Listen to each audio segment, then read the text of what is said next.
Shalom à tous les frères et sœurs en Yehoshua Mashiach dans le monde entier. Je suis le frère Serge de l'île de la Réunion. Je suis docteur enseignant de la parole de Dieu en Yehoshua Mashiach. Salutations à tous ceux qui sont en Europe, en Afrique, en Asie, en Russie, que ce soit en Inde, en Italie, en Roumanie, en Bulgarie, que ce soit dans les îles de l'océan Indien, que ce soit dans toute l'île de la Réunion où j'habite, que ce soit à l'île Maurice, que ce soit dans les îles de la Martinique, de la Guadeloupe, que ce soit ceux qui sont en Espagne, en Angleterre, au Portugal, que ce soit au Congo, Kinshasa, que ce soit en Côte d'Ivoire. Salutations à tous. Et si j'ai oublié de mentionner votre pays et que vous vous trouvez sur ma chaîne, connecté sur ma chaîne, soyez les bienvenus et sentez-vous à l'aise, chantez-vous chez vous sur ma chaîne. Et commentez, et si vous avez à cœur de commenter. Et bienvenue aussi pour les nouvelles personnes qui se connecteront pour la première fois sur ma chaîne.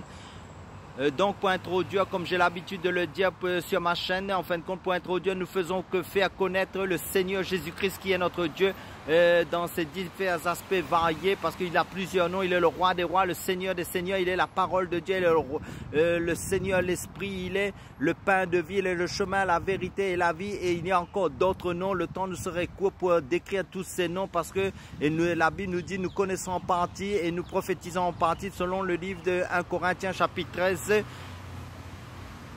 Donc je vais prendre un passage dans la Bible pour partager la parole de Dieu. Donc 1 Timothée chapitre 6 verset 17, chapitre 6 verset 17 à 19 qui nous dit: on donne à ceux qui sont riches de ne pas mettre leur confiance dans l'incertitude des richesses, mais en Dieu qui nous donne tout richement et pour en jouir, qu'il soit prompt à donner, généreux, s'amassant comme trésor, un bon fondement pour l'avenir, afin de saisir ce qui est vraiment la vie. Amen. Alléluia. Ça veut dire que la richesse ne doit pas être une idole dans notre cœur. Ce n'est pas un péché d'avoir la richesse dans sa vie, parce que dans la Bible, il nous est dit qu'Abraham avait des troupeaux, et il y a des personnes qui sont bénies par le Seigneur, qui ont les moyens. En fin de compte, cela ne doit pas être une idole, ça ne doit pas remplacer le Seigneur dans notre cœur. C'est ça qu'il faut comprendre, parce que rappelez-vous du passage où Jésus disait à un jeune homme riche, en fin de compte, va vendre tout aux pauvres ce que tu possèdes.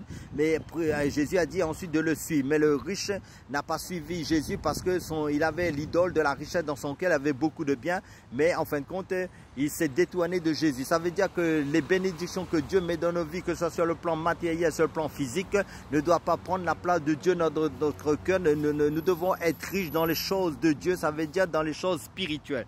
Donc la richesse ne doit pas être un danger pour notre vie, notre marche spirituelle. Et la richesse a le pouvoir d'absorber notre énergie et notre imagination, si bien qu'il ne nous reste que très peu de temps à accorder aux choses plus importantes. Ça veut dire la vie de piété, la vie de notre consécration avec le Seigneur, notre vie, notre relation avec le Seigneur dans sa parole.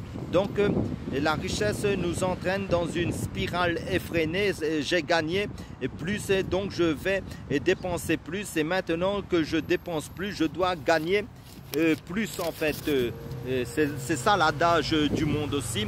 Nous ne nous sentons jamais assez riches, ce qui nous conduit à travailler toujours davantage. Dans une parabole, selon l'évangile de Luc chapitre 12, verset 16 à 21, il nous est dit, Jésus évoque un homme riche dont les champs avaient beaucoup rapporté, mais qui vivait pour lui-même, sans se préoccuper de Dieu des autres. Quand il rêve de profiter de sa fortune, Dieu lui dit: insensé, cette nuit même ton âme te sera redemandée, et ce que tu as préparé, qui l'aura?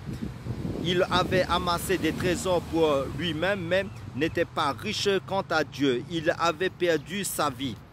Lorsque nous paraîtrons devant Dieu, qu'est-ce qui aura de l'importance, en fait? C'est ça qu'il faut prendre conscience. Une vie centrée sur nous-mêmes et sur notre compte en banque, ou une vie tournée vers Dieu, vers le Seigneur Yehoshua Mashiach, notre Seigneur Jésus-Christ, et sur notre prochain. Ce serait tragique si la poursuite des richesses nous avait empêché de penser au salut de notre âme, du temps pour amasser de l'argent, mais pas de temps pour acquérir les vraies richesses. La vie éternelle par la foi en Jésus-Christ et la vie selon Christ. Les croyants aussi ont à veiller à ce que l'argent ne devienne pas un piège, une idole pour eux. Le texte du jour nous invite en fin de compte, ce que je viens de partager par rapport à la richesse, par rapport au verset biblique que j'ai donné, en fait, nous invite à considérer nos biens comme un don de Dieu et à les gérer avec générosité, avec sagesse. Nous amasserons alors un trésor valorisé dans le ciel, un bon fondement pour l'avenir. Il faut être riche en libéralité en fin de compte pour les autres selon les besoins des autres, parce que le Seigneur nous dit aussi que celui qui en a partage avec celui qui n'en a pas, pour être riche spirituellement dans ce qui est en rapport avec l'amour pour son prochain. Parce que quand on donne, on agit, on ne fait pas dire seulement je t'aime mon frère, ma soeur, mais quand mon frère ou ma soeur est dans un besoin, et ben, si on est béni par le Seigneur, on a les moyens, si on a les moyens, parce qu'il y a des chrétiens aussi qui ne peuvent pas. Donc ceux qui ont les moyens de partager, parce que l'amour c'est ça aussi, c'est la foi sans les œuvres est morte. C'est ça, il faut comprendre, il faut avoir une foi active selon les besoins de tout un chacun quand nous sommes bénis par le Seigneur. Parce que nous sommes chacun de nous un canal de bénédiction les uns pour les autres dans le corps du Christ, pour voir aussi aux besoins de mon frère, de ma soeur, quand je peux l'aider. Je parle bien quand nous avons la capacité, la grâce, la bénédiction et que Dieu nous a bénis pour partager avec les autres. Si on n'en a pas, on n'en a pas, mais si, parce qu'il dit il y a plus de bonheur à donner qu'à recevoir. Amen, alléluia. Soyez tous bénis dans la persévérance en Jésus-Christ, car Jésus-Christ revient prendre son église sans tache ni ride dans la sanctification et la paix. Amen, alléluia.